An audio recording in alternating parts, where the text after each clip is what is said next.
Episode 3, Moon versus Mars. You're listening to SPEXcast.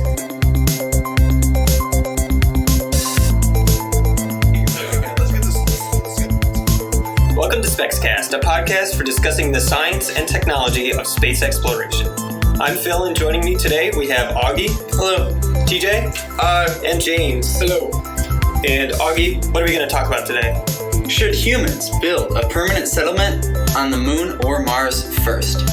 So which one are we going to go to first? Yes. Permanently, like a moon Set base, up an establishment. Mars colony. Augie, let's hear it. What do you think? What's your viewpoint on this? So there's definitely a ton of pros and cons for both. Currently, NASA's plan calls for setting an establishment on Mars first, but that's 30 plus years away. And going to the moon, many people think may offer an easier way to test our capabilities. And there's a 72-hour direct abort capability in case something goes wrong. So a lot of people think that if we had established something on the moon first, that would get us used to transporting people back and forth, something more difficult than the space station. And that would ultimately make Mars colonization and at least even a scientific establishment a lot easier for Mars. So you're saying the SLS missions are just flybys of the moon, right? We're not establishing permanent stations. SLS is really just a rocket that is capable of eventually reaching Mars as they expand on its capabilities. That's kind of the idea. Right. But the first missions only call for a kind of cis-lunar, where they just do a moon flyby and then come back to Earth. Right. And that'll be the first time that humans have been in that area of space that far out since the Apollo missions. And so do you think having a colony on Mars before we ever have a permanent colony on the moon, do you think that's beneficial? I mean, the moon can be a learning experience. I'll put my opinions later on because I have some differing opinions, but let me hear your story first. I mean, I'm of the opinion that ultimately we kind of have to colonize Mars, and that's the more important goal, is to set something up on Mars. And there's also a lot of reasons why Mars may in fact be easier than the moon. One of those is that there's a stronger gravity. That's an easy one. Mars's gravity is a little more than 3 times less than Earth's gravity compared to the moon, which is basically a fifth of Earth's. It's 1.6 meters per second squared. Earth's is 9.8. And then there's an atmosphere in Mars, so this protects our astronauts from space radiation much better than the moon. And there's also soil. And on the moon, there's regolith, which is essentially just shards, basically like little shards of glass that get everywhere. They ruin equipment, they can get in the spacesuits, they can kind of penetrate anything we send up there to Mars, or to the moon. So those are just some of the things that lead us to believe that Mars, since it's the ultimate goal, should maybe just be the thing we try first, instead of spending money on a side project where we may not gain a lot of the experiences and things that we think we'll need for Mars. Yeah. Phil, you mentioned going to the moon as a learning experience. Right. Anything we do in space, whether it be probes, manned missions, is a learning experience. It's whether we learn the skills and techniques and do the engineering required to achieve future goals. And that's where the case for going to the moon first kind of breaks down. Because, as Augie said, they're two very different environments, and there's techniques that you can use on Mars that are completely not applicable to the moon. One of the key things for a Mars mission is using aerobraking. That's what we use for several of our probes, using a heat shield and parachutes to land stuff on the surface of Mars. You can't do that on the moon. It has to be completely rocket-propelled landing. And so you actually use a lot more delta V to land large amounts of mass on the moon than if you just used a large heat shield, parachutes, and then, with Curiosity, a small bit of retropropulsion. So if we were required, in order to land useful amounts of mass on Mars, to master aerobraking, developing a full retropropulsion system on the moon, which is going to look very different to anything we send to Mars because the moon has negligible atmosphere. Those technologies and that development effort is going to be slightly wasted. So it's true that we're going to get experience, with the algorithms and the other engineering technology of but it's actually pretty much irrelevant. Exactly. A vehicle well designed to land on the moon is not well designed to land on Mars. Right. And that is going to be basically doubling the effort of our engineers to build that equipment.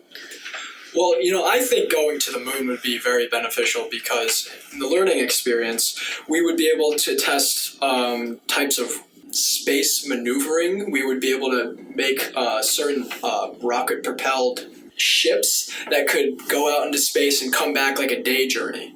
And I think that would be very beneficial because if we wanted to go into orbit of Earth and then come back to the moon or the other way around, we could do that very easily. And then having the moon so close, relatively, we could test that a lot easier. So you're saying forget the lander. I mean, for the learning experience would only apply to your interplanetary maneuvering and vehicles, Right, but yeah. not necessarily a lander. No, because of Because what TJ said. Right. Yeah, I think personally, and I hope you guys disagree, I don't think we should go to the moon at all. We've already been there. All that's there is basically Earth stuff. It's pretty close, but if we're going to go to Mars, and if Mars is sort of the ultimate goal, and we get there, why bother with the moon? I mean, sure, there's some science you can do, and you can study magnetic fields because the moon has does the moon have an active core?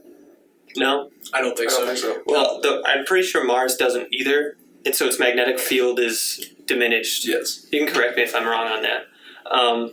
Maybe even Mars wouldn't be the ultimate goal because it's not necessarily sustainable. One of the things that protects us from the elements of space is Earth's magnetic field and the robustness of Earth's atmosphere.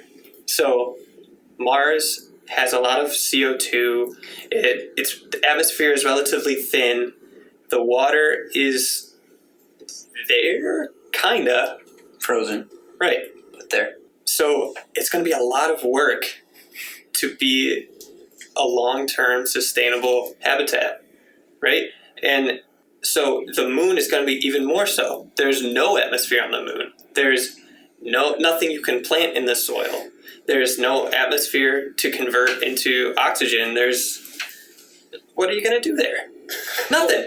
At best case for the moon, it's going to be something like the International Space Station, where you have a capsule, you'd have it underground to protect astronauts from radiation, and it would literally be probably just astronauts that apply through the government and fly there, and we have a limited number, maybe a dozen tops at any given time.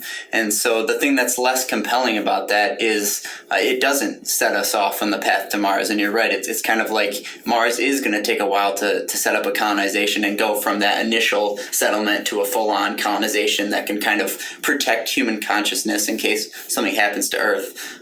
So in that sense, I do actually agree with you. Now, I disagree with Augie on the usefulness of the moon as humans becoming spacefaring species. So right now, we're right at the cusp of being able to go out to other planets and the stars, right? We've pretty much mastered low Earth orbit. We have all these satellites around our own planet.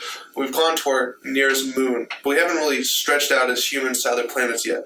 We haven't built that capability, that skill set. So I think going to Mars first is more important to build up that skill set, but in 100, 1,000 years, when humans are at every planet in the solar system, the moon will actually have a pretty important role in that. How so?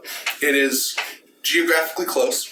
It has a large amount of raw materials that we can harness. Like what? Iron? Silicon? Iron, helium-3, which is supposed to be a very good fuel for fusion reactors, which is, again, a future technology.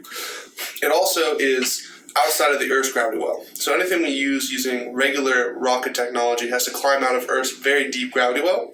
Mars has a slightly shallower gravity well due to its lower surface gravity.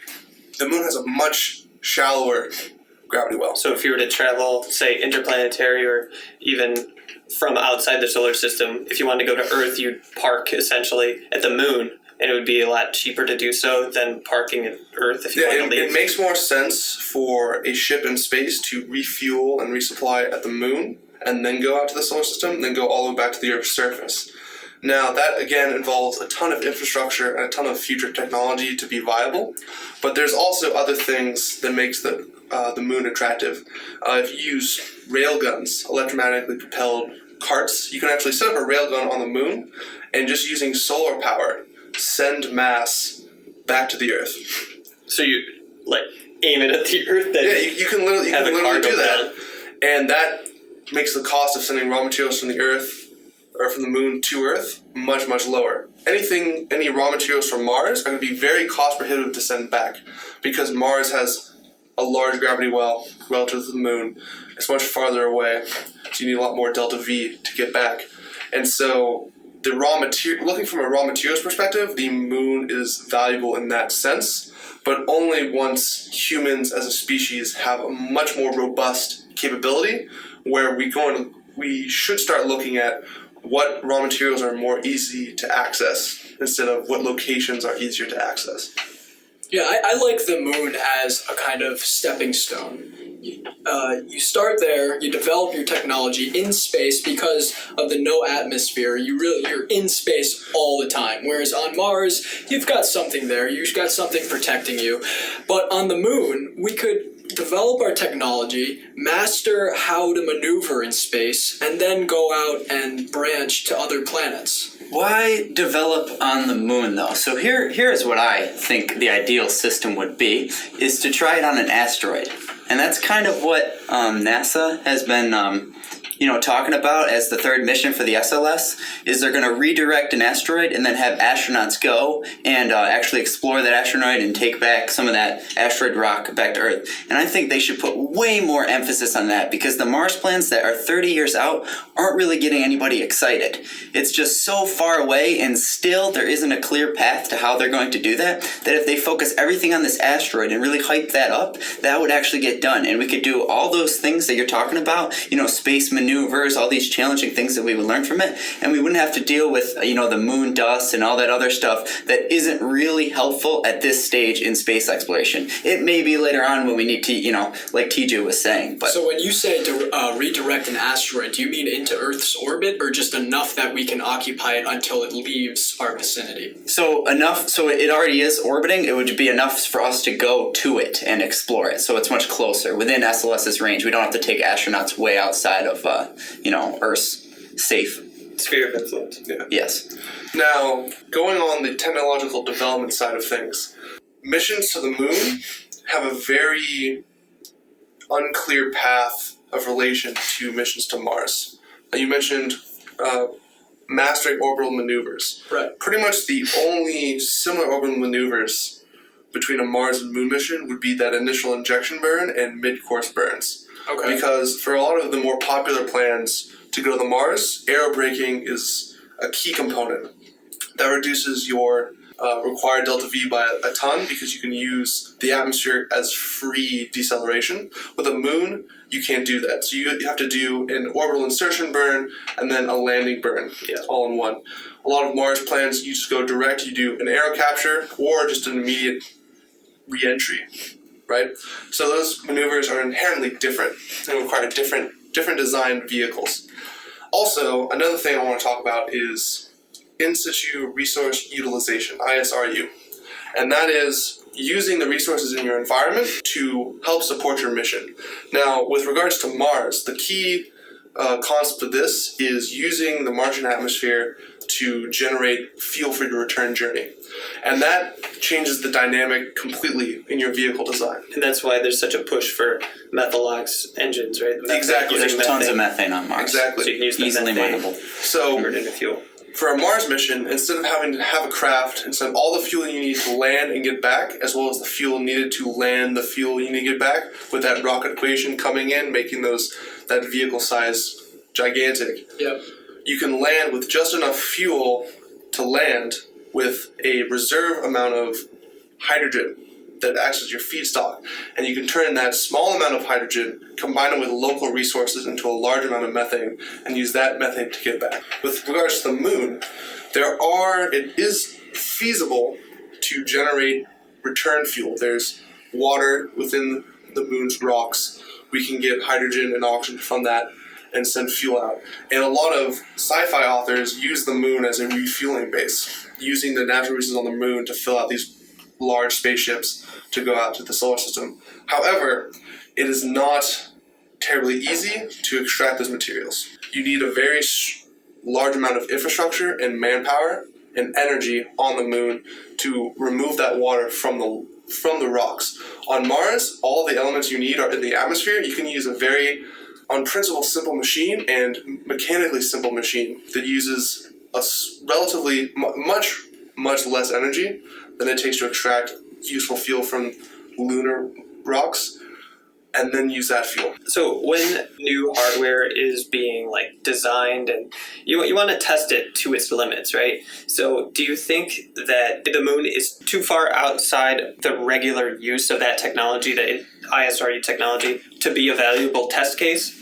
Like, it really depends on what kind of architecture you're looking at. So with the traditional NASA architecture, the grand plan, I'm going to refer to the NASA's 90-day plan, was created in the 90s under George H.W. Bush. And this was a plan to send humans to Mars. And he tasked all of NASA to generate this proposal. And their plan is one that we've kind of mentioned, where you build infrastructure in low Earth orbit that lets you to build large vessels. You build a base on the moon that lets you process raw materials into fuel. You send your ship to the moon, refuel, and then send that ship to Mars. So you build it like they built the space station almost, by bringing it up piece by piece, assembling it mid-orbit, then sending it to the moon to refuel, then load it up with all the fuel, and then go to Mars. And that's the kind of engineering you need when you have to bring all your fuel for the trip and land and come back all at the same time, because that rocket equation just inflates the mass required by so much.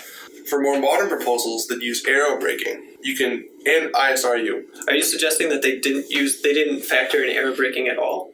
Yes, for that proposal, you would use chemical propulsion on both legs of the journey. The main ship would remain in orbit.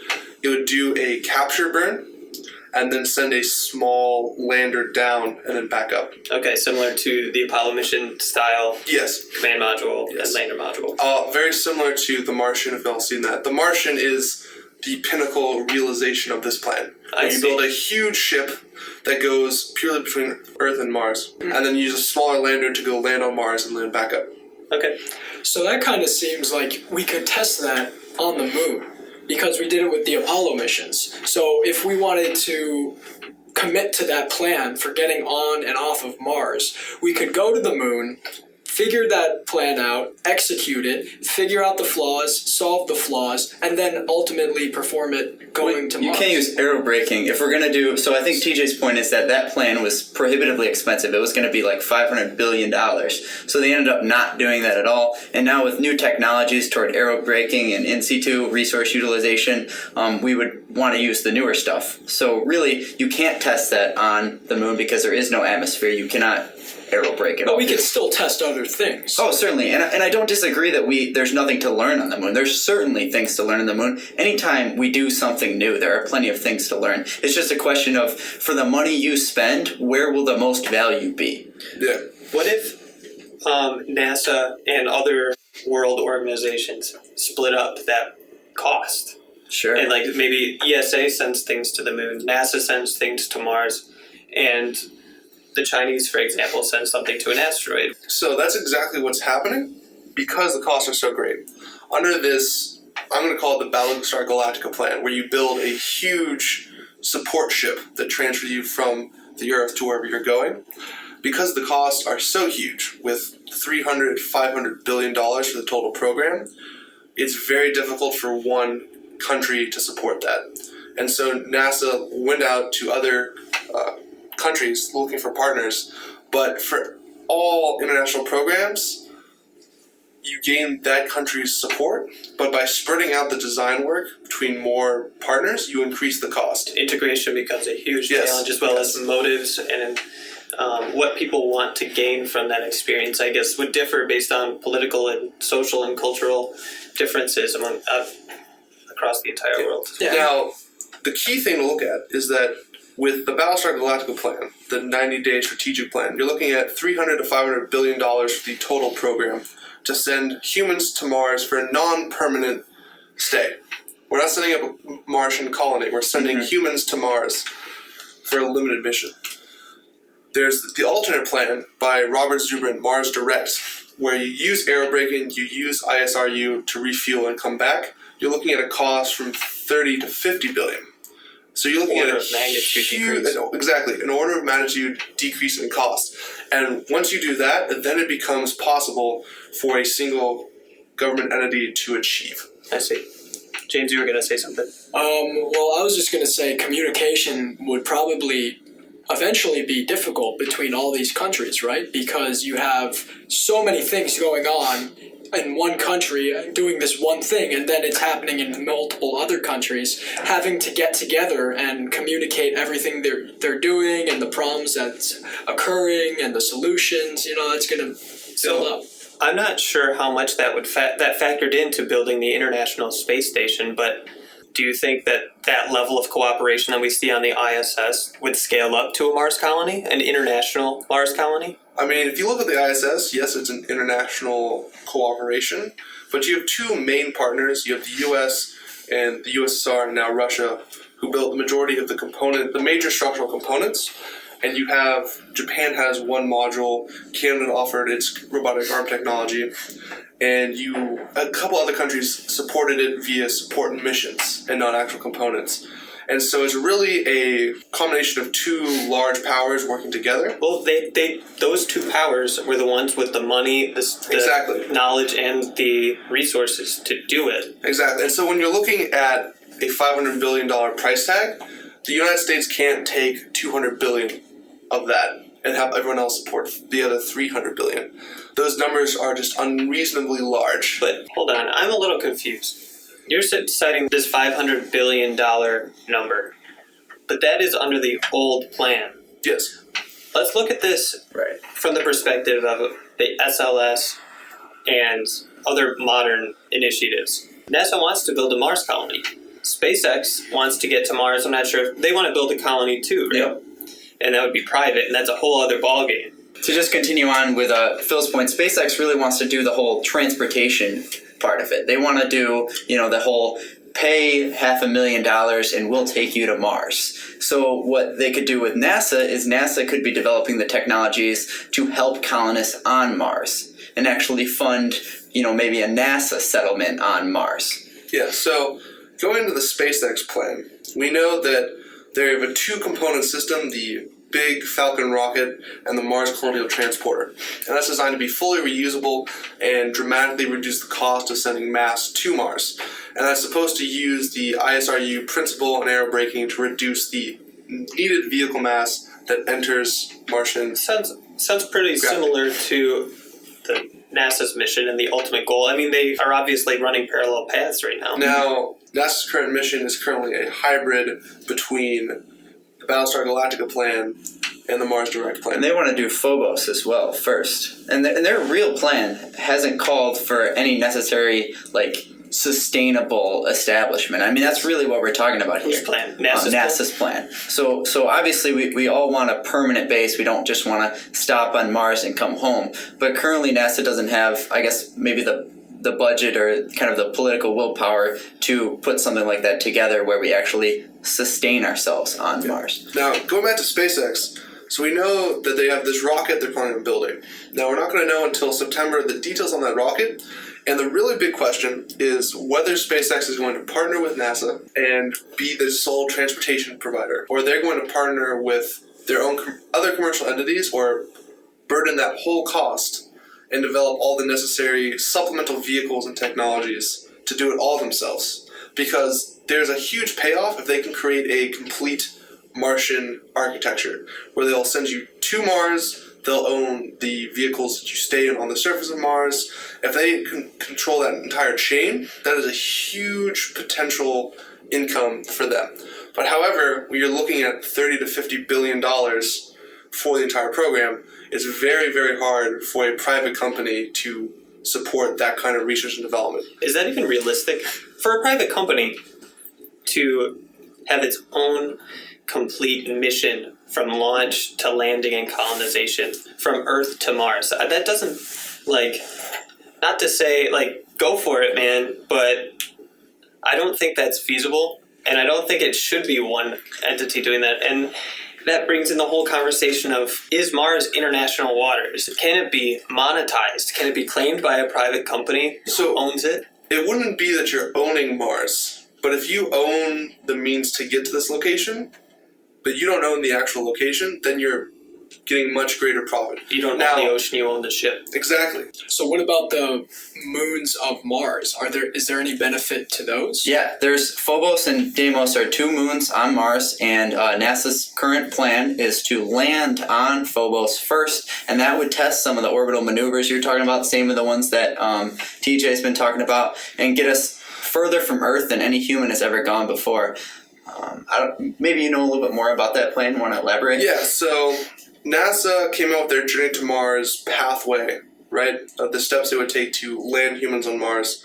And then there was a presentation by a group at NASA where instead of having this pathway lead to boots on the ground for a short duration mission, to send humans to Phobos, one of Mars's moons, and basically land and maybe even set up a small base for a period of time on Phobos. Now, this has advantages in that you don't have to land and get off of Mars gravity well, but it has disadvantages where you can't use direct capture, where you're just using the atmosphere to completely slow down. This is it ties into the same argument we made for having a base on our own moon. It's basically the way we were looking at coming back from Mars and using the moon to refuel, except going to Mars and using Phobos to refuel and as a base of operations. Is that correct? Yes. The way the NASA presented it is that certain elements of actual hardware would be developed and used for this. So the actual Mars lander would be developed and then used for Phobos. So it'd be slightly over-engineered for Phobos, but they'd be able to use very similar hardware. And that way they could design the hardware, test it, and actually use it and get flight heritage on it before committing to a full Mars mission. How? What benefit does Phobos have over our own moon? What are the characteristics of Phobos? It appears in shape kind of like a captured asteroid. It's not spherical like our moon is. Right. It's very, very oblong and elliptical almost. If you look up pictures, Phobos and Deimos actually look like two potatoes if you turn them gray. And I'm not sure on the size. They're pretty small. Its surface area is 1,500 kilometers squared. Does that help you? So this kind of goes back to NASA's plan, or they want to put astronauts on asteroids, right? So if they did that, they could, instead of going to the moon, go to the asteroid. Right. They could test their techniques on the asteroid and then apply that to Phobos. I think the asteroid makes the most sense. I mean, Phobos has a gravity of only 0.0057 meters per second squared, so it's far less than the moon. So I don't necessarily see the benefit of going to Phobos first. I would rather they focus all their energy on going to an asteroid and saying, hey, look, in the public, wow, look at what NASA's done and everything, getting people excited about it, and then set their eyes on Mars and set it on establishing a permanent base. And that would skip the whole moon completely. Speaking about hype, do you think that going to the moon is on the table because it's what gets Congress excited? Going back to the moon, you mean? Like our moon? Yes. I don't see... So there's people talking about it, obviously, but I don't see the same level of excitement. We've already done it in the 60s, and to do it again without anything significantly different or significantly beneficial to doing something in addition, it to me does not seem worth it. Yeah, like any small-scale moon mission doesn't show any breathtaking strides forward. Going for the asteroid definitely shows more capability. Going towards Mars, after we land on the moon, everyone was looking towards Mars. Venus is not a nice place to go. Mars is the obvious next target. What about this? I had this idea a couple days ago, and I'm sure it's not original, but what if we sent all of the equipment and all the colonization and all of the infrastructure to Mars in unmanned missions, and then just sent the people afterwards, maybe in a capsule or... You should, and I mean, most of the plans call for that. I know SpaceX's plan, I think, is 10-1, so they'll send 10 ships for every one human ship and have robotics set up kind of the settlement and what they can do beforehand. And NASA's plan, while they haven't released a whole lot of details on it, seems to lead to something similar where you want to have a ton of robotics going on in the beginning and, setting up a landing site, something like that, so it's much easier for humans once they get there. Yeah. But there is a lot of risk in sending unmanned probes, because if something goes wrong, there's not going to be anything to fix it. Right. As much as risking a human life. Exactly. So it's actually a risk mitigation effort, because if you send all the supplies you need and they all land successfully before you send the humans, you basically guarantee that once the humans get there, they'll have everything they need. So there's always the inherent risk of something going wrong on the vessel as it's going to Mars, which you can only mitigate through design and testing. But the risk of your ship going and like you having a failure and you lose 6 months of food, right? If you know that you have all the food you need for your stay on Mars and your return trip on Mars already ready to go, then it's pretty much guaranteed, because you can assume not much is going to change on the Martian surface. I think I can give an example that's a little bit more clear in that respect, is that one of the things that they have on Mars is deuterium, and that can be used for fusion reactors. There's like 5 times more deuterium on Mars than there is on Earth. And so what we could do is we could send that fusion reactor in advance and start mining the deuterium all with robotics. And then if that ended up breaking, we would have time to send one again before we sent the humans. We'd have redundant systems already there before the humans arrive. So it's kind of like practice. It's practice as well. We get practice landing, setting up, and it's risk mitigation, like TJ said, where if something goes wrong, humans aren't there to take the fall for it. You just lose some kind of machinery that you have to expend the money to send again. The benefits to going to the moon in the near term that you mentioned, James, they're significant in some respects, but do they necessarily require humans to be on board? Do you think it would be more practical to send unmanned missions to the moon, or do you think humans should go to the moon in the near future, maybe in the next 30 years? Well, I think it depends on what's going on in technology, what's going on in science. If there's a big call for something that could go to the moon, like a huge gravitational wave observatory, if you know, gravitational wave astronomy goes really big and gets everybody into it, then they're going to probably want to put one on the moon where there's almost no vibration from the Earth and it's very clear, maybe a telescope. But I think that unmanned missions to the moon sound good because of our advanced technology and robotics. Can you think of any mission that would be necessary to put people on the moon? A return mission for more moon rocks? So yeah, maybe. Manned missions have a much higher rate of data collection. So we sent Curiosity and previous 3 other rovers to Mars. The amount of data they can collect is much, much slower than a human there.